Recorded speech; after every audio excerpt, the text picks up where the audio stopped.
What is up, you guys? Matt Mormon here, the ADP Average Dudes podcast, and we're going to go live today. I'm going to real quick just hop on here myself and make sure that it is going.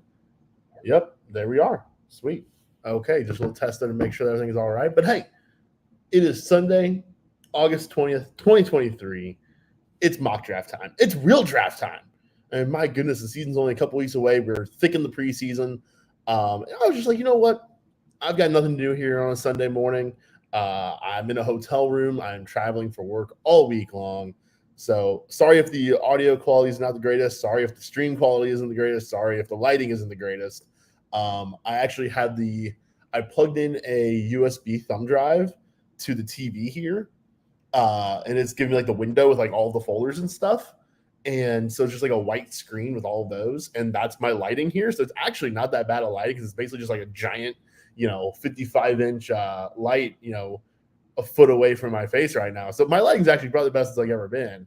Not the greatest setup in the world. I forgot to bring along my USB mic to plug into the laptop, despite having several other microphones with me, because that will be what I'll be using for the entire week for my job this week. But we're here. We're going to do some mock drafts. And before I get into it, just a few quick thoughts on some preseason stuff. I got to watch a little bit of the 49ers last night. By the point that I did, Purdy was out of the game already, so I didn't get to see really anything that matters too much. Trey Lance, he kind of stunk again. He threw an interception on a screen pass. He also had another one that bounced right at the chest of a defender. I was a little sad, admittedly, watching that game last night. But that's all I really got to check out yesterday. I've been on the road all weekend, so I'll try to catch up on some stuff here later on today and see what all I've missed. But anyway, so here's what we're going to do today.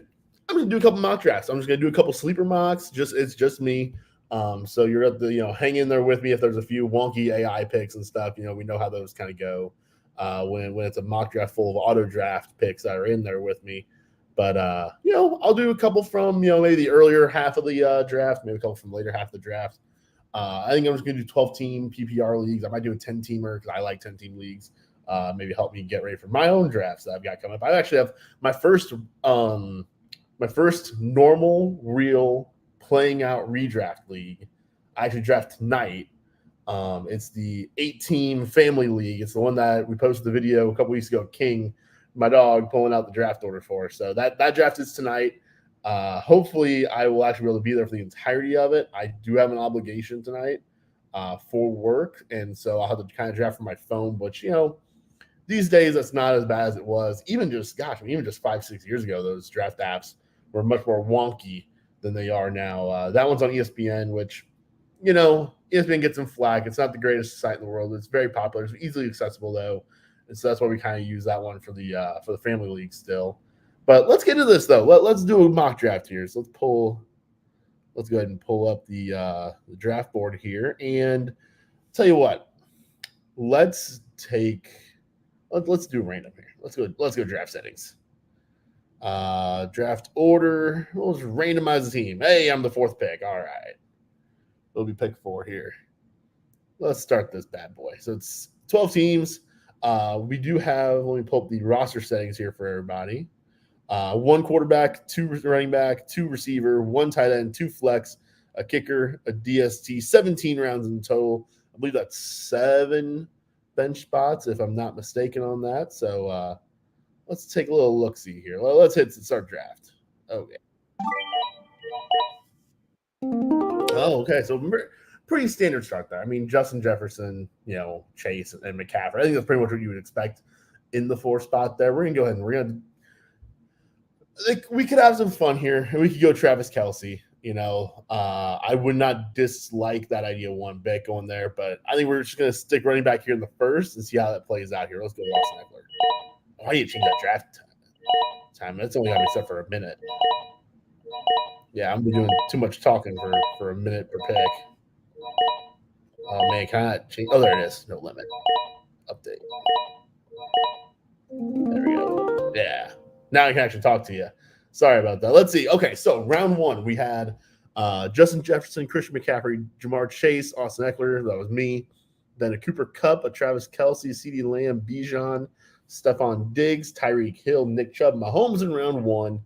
I think you're going to see it a lot. I don't recommend it, but I think you're going to see a lot of maybe not round one, but early round two, Mahomes. Like I don't think there's really going to be too many drafts out there that people do where Mahomes is there at the 209. I just don't think you're going to see much of that. Saquon Barkley at the 201, AJ Brown 202, Amon-Ra St. Brown, Devontae Adams, Derrick Henry Bijan back to back. Again, keep in mind this is all auto draft picks here, so there's not necessarily going to be the positional strategy that you get with a real person. I don't love going RB to start a draft. Like in that situation, if I took Bijan the 108, which would be, I would love that. I would probably go Jalen Waddle there. I think, yeah, I would go Jalen Waddle in that spot. So all the way back over here to me, Jonathan Taylor off the board, Garrett Wilson off the board. That's kind of a bummer. That's kind of a guy I had in my head there that I would be targeting with this spot here. Let's flip over to wide receivers here first. Let's make this window a little bit bigger for me here. I think it'll be the same size for you guys regardless. We'll make it a little bit bigger there so we can see a few more players on the board. We know I love Devontae Smith. I've talked about him a lot throughout the kind of the preseason and the offseason through the summer. I believe that he is going to be the number one receiver in Philly this year. But, I do have Chris Olave ranked higher, and so we're just going to go Chris Olave there. Andrews, okay, Pollard, and Jacob, and Ramondre, okay. There's Jalen Hurts. So, hey, this works out really well for me. I'm perfectly happy starting out a draft where I get to go ahead and snag Devonta Smith here. One thing I do like to do, I know I flipped over to just wide receivers there to look at those for my round two pick. I like to keep it at all, and just kind of see the whole landscape of things. I think it kind of gives you a better perspective on kind of where the draft board sits right now. And then you can look at specific positions too. But I like to always kind of keep it on the all positions view. You kind of get a little bit of lay of the land there, a little bit better look at the draft board. But we're gonna go ahead and take Devontae Smith there. There's Josh Allen. I know I should be considering Josh Allen more, especially at the 304. I'm still kind of just uncomfortable with this quarterback, and I know pretty confidently I'm gonna be able to get Tua. I'm gonna be able to get a Deshaun Watson later on where I really want to. So let's take a look here at what else happened around 3 here. Josh Allen, Travis Etienne, Breece Hall going 307 still. So sleeper, the picks are based kind of on their rankings. I think they factor in ADP a little bit with that. So it's interesting to see Breece Hall still kind of hovering right around that point and still going 307. Head of Jahmyr Gibbs. I would definitely go Jahmyr Gibbs over Breece Hall. But I got to tell you, though, seeing those videos this week on Breece Hall, they do make me feel a little bit more confident that what me and Tanner said last week, that I was kind of right about. I don't think the Dalvin Cook signing had that much to do with where Breece Hall is at. I think it has more to do with where Aaron Rodgers is sitting and what Aaron Rodgers wants. And so I actually think that Breece Hall is probably going to be pretty safe this season. Not safe, but pretty much whatever you felt about before the Dalvin Cook signing, you can still feel that way when it comes to Breece Hall. What else we have? We did Jahmyr Gibbs. I love me some Jahmyr Gibbs.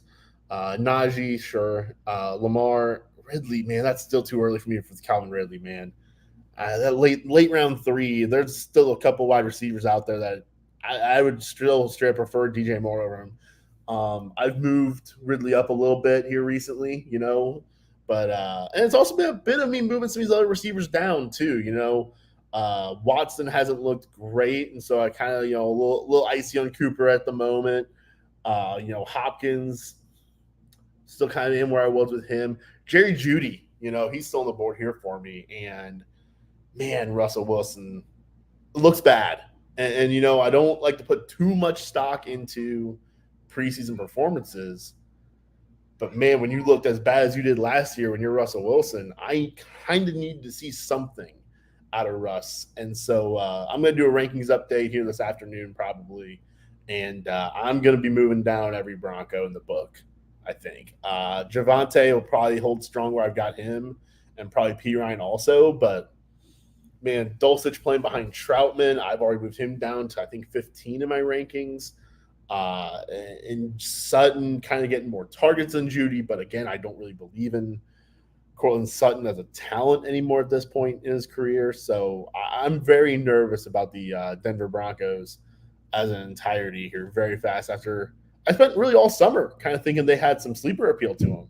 If with Sean Payton coming in, I was like, hey, if they can turn some things around here quickly with Russell Wilson, we know what he was. He was a Hall of Fame caliber quarterback just 2 years ago, and things fell apart fast there. So let's take a look around here and let's make our pick here. Joe Mixon off the board. That's a bummer. That's a guy who's kind of side eyeing for this pick.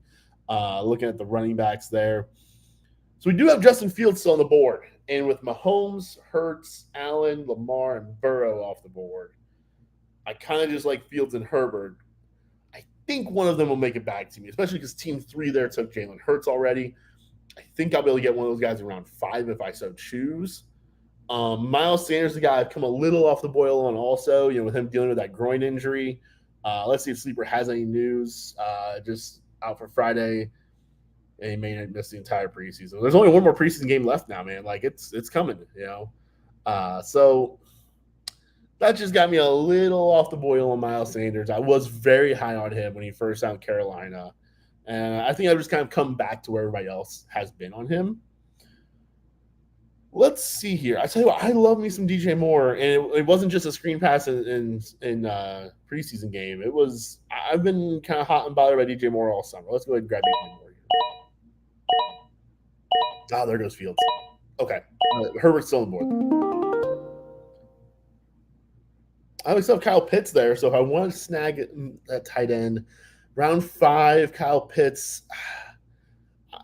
I don't mind it in the early half of round 5. I prefer it probably in the later half. I think there's probably a couple guys still on the board that I would rather snag than him. Let's see here. DeAndre Swift is still out there. I'm not loving with that. I know a lot of people are very high on Darren Waller. I've kind of been a little down on him. Let's see here, though. I think let's snag that last quarterback. Let's go ahead and take Justin Fields because there is such a drop off to me between him and the rest. There goes Trevor. Dobbins, man. Dobbins at a late round 5. That could really be such a steal. And there goes Kamara. Oh, there went Pitts. Sure. Hey, early round 6, I do think that's a great spot to grab Pitts. And Drake London, he went early round 5. I still don't know if I understand why someone would take Drake London over Kyle Pitts. I still think they're both just so similar. They both have the same upside and the same wards, except you get to play one at tight end and one at wide receiver. Maybe that's just me simplifying it too much, but I really don't see a reason why I would take London over Pitts. And I think Pitts in round 6 is a good shot. If you want to take one of those mid-round tight ends, God bless you. I think Pitts might be the one to do. Let's see here. So on my team right now, just quick recap. I've got Eckler, Olave, Smith, DJ Moore, and Justin Herbert. So we've got one of our flex spots filled with a wide receiver here. In a PPR league, I would like both of those to be wide receivers. I'm okay punting on RB2, and kind of just taking this a hero RB style approach to it and kind of shotgunning some handcuffs later on in the draft. And we've got Herbert. And tight end, that's another position. I have no problem having weaknesses at tight end and at RB2 if I'm loaded at wide receiver. I have no problem with that because I just think I can figure those other things out so much later on. And wide receivers are just boosted up so much in PPR that every single week I want both of my flexes to be wide receivers. So let's go over here to the all here. And we got Godwin on the board, Dalvin Cook, Tyler Lockett, Hollywood. Love me some Hollywood. Christian Kirk, Rashad White, Isaiah Pacheco. We got Javante down there. JSN, Demont. My guy Demont. That's probably what I'm eyeing up with my round 7 pick at this point is probably a David Montgomery. I definitely think he would be there. In round 7. And again, you can kind of project these because these are all AI. I try to put myself in the mindset of don't do that. Don't just look at those lines and say, well, I can obviously these guys are behind the line. These guys are in front of the line. Try not to do that. That's not going to help you. Even though you know that in the back of your head, act like you don't. Act like there can be surprises, and you'll get a lot more use out of the mock drafts that way rather than just kind of looking at where the lines tell you players will be. So I do believe, though, that David Montgomery would be there for me in round 7. So we're going to go ahead and grab Hollywood here, I think, because looking around these other wide receivers, yeah, Hollywood's still definitely my guy there. Hollywood over Godwin. I think that's an interesting, comparison. Like, I think both guys have bad offenses, and that's something that Tanner, I think, is going to talk about a lot here real soon. Is kind of what you can get out of a bad offense. And the thing there for me that kind of breaks the tie is the competition for targets. I'm not worried about anybody else on the Cardinals. Mike Evans is there in Tampa, and Rachaad White's probably going to catch more passes than James Conner also. And so I just think that those compounding factors. Also, the second half can be Kyler. Starting, in my opinion, as early as week 6, we could be getting Kyler Murray back, and all of a sudden now Hollywood doesn't have bad quarterback play. He has fine quarterback play. It wouldn't be a 100% healthy Kyler Murray necessarily, but it would still be a Kyler Murray regardless. So we're going to go ahead here, round 7. We just double check the board here, make sure that I didn't miss anybody. You got Javonte on there, but I do prefer Montgomery in this spot. Yeah, James Cook still. Give me David Montgomery over James Cook. I'm not having any buyer's remorse on my quarterback, but, you do look down here and you see a Dak and a Watson and a Tua also there around 7, so you figure one's there around 8. It is why I hesitate on taking that Justin Herbert in that spot. But we're going to go back up here. We're going to go ahead and take David Montgomery at the 704.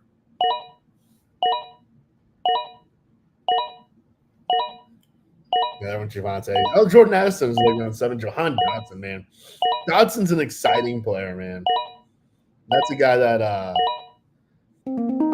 would be really, really, if I had taken a running back, if I had taken Sanders at the 504, like I probably would have done just a few weeks ago, I'd probably look at Dotson there instead of David Montgomery. And then in this spot, man, look at that. At the top of the freaking draft board, Tua Tagovailoa still there, staring at me right in the face, saying, neener, neener, boo-boo. You took Justin Herbert, though. So that's a bummer. But let's look around here. Who do we got at the top of the board? Kadarius Toney. I'm not touching that with a 39.5-foot pole at this point. Antonio Gibson. I like Gibson as a sleeper. I would like him more in around 9, I think, because I do see like a Quentin Johnston right there, and I see a Gabe Davis, and I see a Zay Flowers here, and I'm kind of saying to myself, I want to make sure I get one of those guys. And there's a Rashad Penny back here. He's had an interesting preseason with Rashad Penny. He kind of got a bit of run in the first one, didn't get much run in the second one. The Eagles running back thing are going to be a real mess, but I think someone's going to matter in that offense at the running back spot. But I really want one of those 3 wide receivers. I probably want 2 of those guys, really, between QJ and Gabe and Zay Flowers. Let me click over the wide receiver tab, make sure there's nobody else I'm missing here. Because I'm not real inspired by any of the guys on the board after that. Like, I'm not really I'm not in on like Juju really, Brandon Cooks, Elijah Moore. I'm not that into. Although I did see he's been running some routes out of the backfield, and that's a little bit interesting. But again, we've talked all offseason about how Deshaun Watson never really threw to his running backs much in Houston. And so backfield targets, backfield routes might not actually be that great for Elijah Moore, because that might be taking away opportunities of him just running down the field. Cortland Sutton, again, I just not real interested in that. So let's go ahead and snag one of these wide receivers up here. QJ, Gabe Davis, Zay Flowers. My favorite of that trio is still Gabe Davis. The wide receiver 2 in a high-powered offense. I'll take that. And I will say with Quentin Johnston being a bench spot here does make me a bit more interested, because I don't like to project injury, but in a handcuff style way where there's 2 receivers in front of him who have shown some injury issues, and Keenan has an advanced age, I actually think it's not a bad bet to make on Quentin Johnston and just hope that one of the 2 get hurt. You don't need both. You kind of just need one of the 2, and then you need to beat out Josh Palmer. I'm not 100% sure he's beating out Josh Palmer, though. So let's go ahead and grab Gabe Davis here. Now, I might grab one of those rookies, though, the next round. Oh, there went Quentin Johnston. So and there went Rashad Penny. There goes Tua. There goes Davis. Pretty much all the guys that I was considering, except for Zay Flowers there. Anthony Richardson. I don't mind snagging extra quarterback in round 10 necessarily. If I've got a Justin Herbert, I'm not too overly opposed to the idea of taking that shot. I'm not necessarily in favor of it, but I'm not that opposed to it. Jamal Williams is interesting early in the season, but having the running backs I've got there with Demont and Eckler, I don't think I need the early season production from him. Let's grab Zay Flowers, who I've been very impressed with what I've seen out of Zay Flowers. Kirk and okay, there goes Richardson. I say Kirk and Rodgers both over Richardson. Interesting. Khalil Herbert round 10. That can be really fun. Oh my gosh, Zach Charbonnet. How did I forget it? This is what happens when you talk too much during a mock draft is you forget about players. And you're not cross-checking your rankings all the time, and you're not paying as much attention as you should be. There's no reason for me to take Zay Flowers over Zach Charbonnet or Gabe Davis for that matter. So, egg on my face. You guys know if you've listened to a single podcast over the entire course of the summer, you guys know how much I love Zach Charbonnet. That was a complete misfire. Do not do podcasts and live stream while you're doing a real draft, because that's when things like this happen.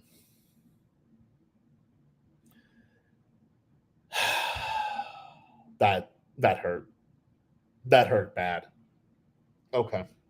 Well, we're not taking a defense. We're not taking a kicker. We just got sniped on Zach Charbonnet. Not even sniped. It wasn't even sniped because I should have already taken him. I should have already taken him twice.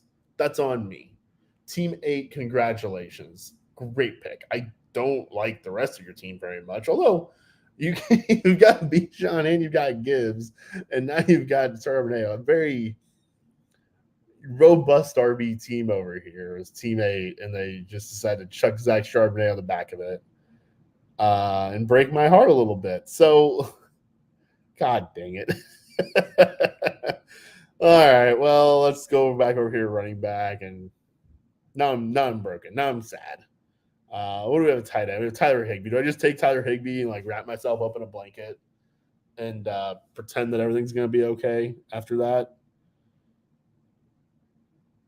I'm not into those wide receivers now. Like that's part of why I think I fixated myself on the Zay Flowers, Gabe Davis pairing there is because Lazard and Jameson. I can't in my opinion, at this point, Jameson Williams is just undraftable. And I often say that, oh well, every player's got a price. Well, some players the price is 18 or 20 rounds. And we don't have that many picks. To me, Jameson Williams is in that range. Let's see here. There's Bateman, there's Sky Moore. Tanner's a big Sky Moore guy. I'm not big on Sky Moore. Let's go back over here to the running backs here. And let's grab the other rookie. Let's grab Tank Bigsby. I am just incredibly heartbroken over the loss of Zach Charbonnet in this draft. This team looks so much better with Zach Charbonnet in there instead of Zay Flowers. What am I doing? Jets defense just went off the board. What am I doing? Do I just take Justin Tucker? No, don't take Justin Tucker in round 11. I love you, Justin Tucker, one of my favorite players in the entire NFL, but you are still a kicker. Let's go back over to running backs. And Elijah Mitchell, what has he been up to here lately? He's about to miss a week, and that was 17 days ago with no update. That sounds about right for Elijah Mitchell. But you know what, though? We've still got about 17-ish days before the first game, so let's go ahead and grab Elijah Mitchell. Me and Tanner have talked a lot about how he can have standalone value in that 49ers backfield, and then also you have the upside as the Christian McCaffrey handcuff, and we do know the injury issues that McCaffrey has had recently. As you see, the kickers and defenses just start flying off the board here. Round 11, round 12, man. All those things just go.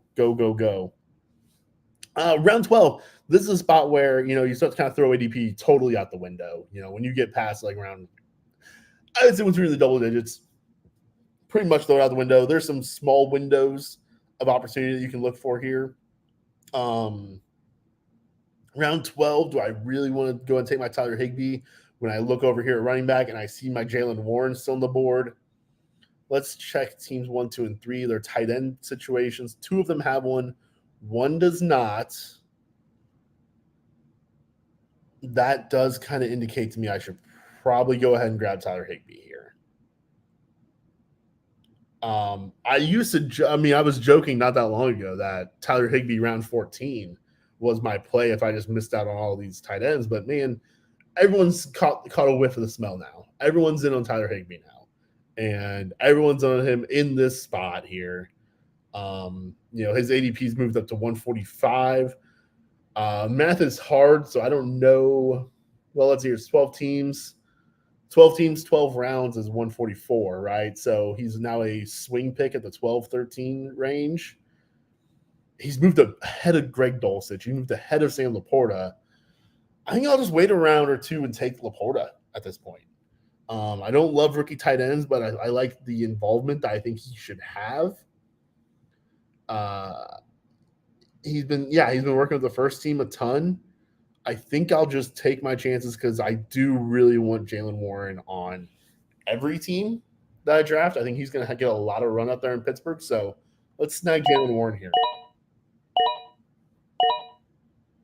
Moment of truth. Hey, they went DST and kicker because they're dumb AI. So we'll go ahead and snag Tyler Higbee then around 13. We'll do that. That's okay with me. Take that, computers. That's right. There goes Sam Laporta later on. There goes Dulcich. So I think I definitely made the right call because I think for sure Higbee and Dulcich would have gone. I wonder if Laporta would have gone. I didn't take Higbee in that spot. I feel happy. I feel like I beat the computer uprising by taking Tyler Higbee in round 13 and taking Jaylen Warren around 12. So I feel, it doesn't not make up for Zach Charbonnet in round 10 at all. But it does make me feel just a little warm and fuzzy inside that. At least I feel like I pulled that one over their eyes. All right, so let's take a quick look here at the roster again. And we've got 6 receivers. We got 3, 4, 5 running backs. Then we got our 1 tight end, our 1 quarterback. Let's take a look at some of these other handcuff running backs here. You got Roshan. You got Deuce Vaughn, who has just been making all the waves. He's another guy that's really been moving up over the course of the offseason. You've got Jeff Wilson, CEH down there. You've got my, little Jerome Ford. You still have Zamir White over here, who's just like, hey, guys, I'm by myself. I'm alone, and no one seems to care. Well, it's round 14. I will care. If Josh Jacobs shows up, then I just drafted his handcuff in round 14. And by the way, as we get further and further into this holdout, again, you don't love projecting injuries, but when you're taking handcuff running backs, you do have to kind of factor in injury risk on players a little bit more, right? And we see a lot of times with these players who hold out, they're more susceptible to soft tissue injuries.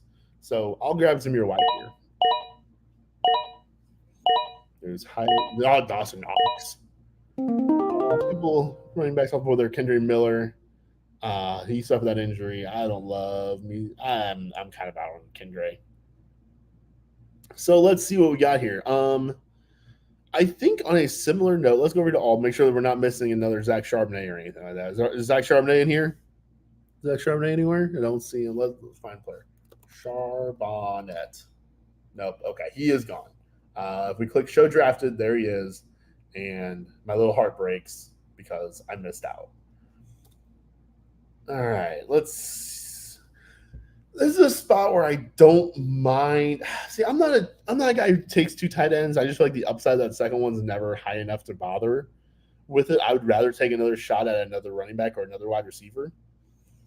And looking around, the Tank Dell stuff is interesting to me because I think his path to targets is so easy, right? Like he looked like he belonged in that first game, and he's actually going to sit out the second game of the preseason, but he looked so good in the first game. And I'm looking around at the target competition in Houston. It's not like, if Quentin Johnston looked great in his first game, well, I'm still going to sit here and say, well, you're still the wide receiver 3. That's not changing anytime soon unless there's an injury. Tank Dell, you just got Nico to beat out. That's it. And I think he can definitely beat out Nico. I think, though, there's enough wide receivers above him there still. I think I might try to squeak out around. And do I try to take a Chase Brown here? Because he did, um, yeah, he had, okay, all I saw was the touchdown. I didn't see the rest of it from him. Not a very efficient day there, but Chase Brown, he's kind of a smaller guy, 5'9", but he is 215. He might be the handcuff for Joe Mixon. It feels, the Bengals backfield feels a little bit in a way kind of like what the Eagles backfield has felt like in recent years, where I remember, I think it was 2 years ago, where you had Miles Sanders going really high and you have Joe Mixon going really high. And then Boston Scott was just free. And Kenneth Gainwell was just free. And you didn't really know which one was going to be. And in a way, neither of them really did all that much. But Boston Scott definitely did have some value when he got his opportunities to play. I kind of feel like that's what's going to happen here in Cincinnati. Chris Evans and Chase Brown, like, we're late enough in the preseason now that, like, I don't think they are bringing anybody else in.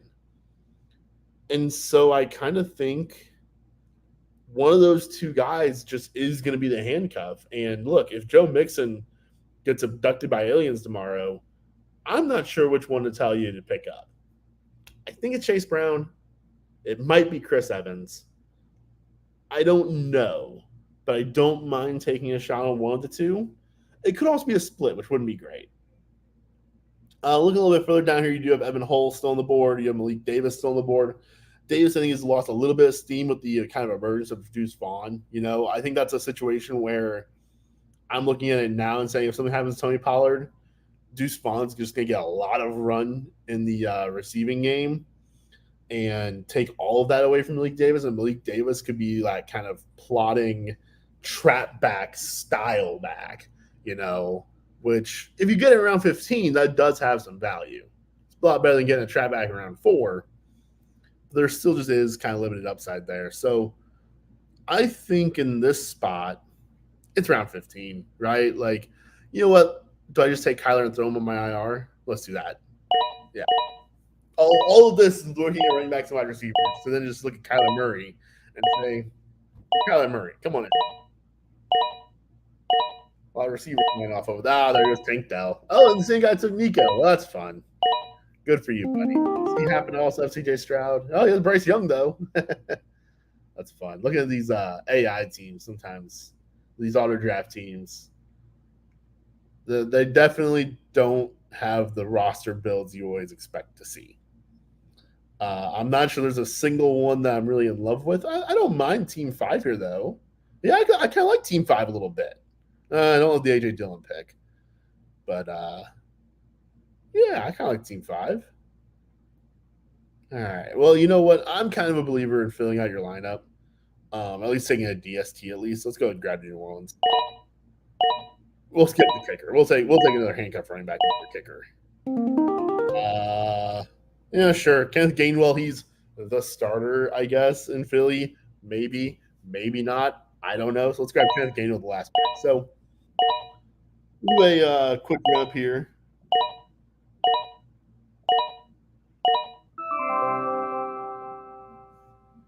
Do a quick rundown of the team here. Let's get this part out of the way. Get out of here. All right. Austin Eckler at the 104. He's the RB1 for us. He's my RB2, but, you know, on this team, he's the RB1. Austin Eckler, Chris Olave, DeVonta Smith, DJ Moore, Justin Herbert, Hollywood Brown, David Montgomery, Gabe Davis, Zay Flowers, Tank Bigsby, Elijah Mitchell, Jalen Warren, Tyler Higbee, Zamir White, Kyler Murray, the Saints DST, and Kenny Gainwell. That is such a Matt Mormon team right there. The only thing missing is putting Zach Charbonnet in place of Zay Flowers. That's it, you know? And, yeah, like that is such a, like, that's the way that I build teams right there. I mean, it's hero RB. You take a David Montgomery around 7, and then you just kind of backfill it with those handcuff running backs. Hope one of them hits. So I'll tell you what, I plan on doing a couple mocks, but I think we're just going to leave it at the 1 today here this morning. So we will leave it with that. I hope you guys enjoyed checking out those mocks. I hope you guys do some mocks for sure, man. Like, it's that time of the year, you know. It's like I said, I've got my first big draft tonight. I've got another one I know next week. I've got a couple slow drafts. Hey, don't forget too, by the way, if you want to play with us, I should have plugged this at the top of the show. if you want to play fantasy football with the average dudes, join our league. We've got 2 spots still open as of recording. There, you can find that link on our Twitter page at ADP Dudes on the X, on the old Twitter machine, and hop in there, play fantasy football with us. We're gonna do a slow draft, so we don't have to try to worry about getting getting a time set for everybody. Just make sure everybody's responsible with the slow drafts. That's always important. That's great for convenience, but at the same time, everybody has to do their part, or else the slow drafts become pretty tedious. So much like how this outro was quickly becoming tedious, and Tanner usually handles the outros, and he does such a great job with those. But I will leave it off right there. Happy drafting.